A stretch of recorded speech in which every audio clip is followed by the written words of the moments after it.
أعوذ بالله من الشيطان الرجيم. سورة المطففين مكية. بسم الله الرحمن الرحيم.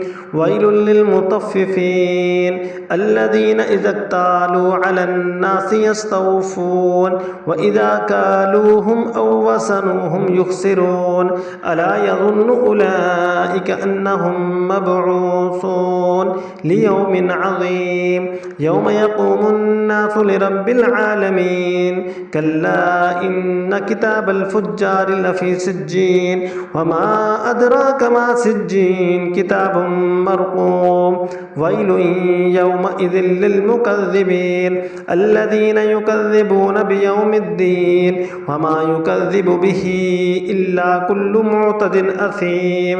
إذا تتلى عليه آياتنا قال أساطير الأولين. كلا بل ران على قلوبهم ما كانوا يكسبون. كلا إنهم عن ربهم يومئذ لمحجوبون.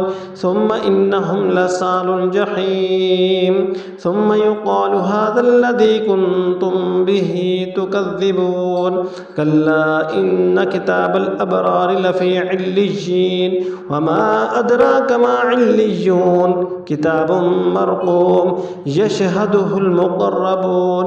إن الأبرار لفي نعيم على الأرائك ينظرون تعرف في وجوههم نظرة النعيم يسقون من رحيق مختوم ختامه مسك وفي ذلك فليتنافس المتنافسون.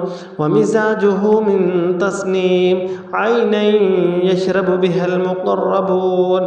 إن الذين أجرموا كانوا من الذين آمنوا يضحكون وإذا مروا بهم يتغامزون وإذا انقلبوا إلى أهلهم انقلبوا فكهين وإذا رأوهم قالوا إن هؤلاء لضالون وما أرسلوا عليهم حافظين. فاليوم الذين آمنوا من الكفار يضحكون على الأرائك ينظرون هل ثوب الكفار ما كانوا يفعلون. صدق الله العظيم.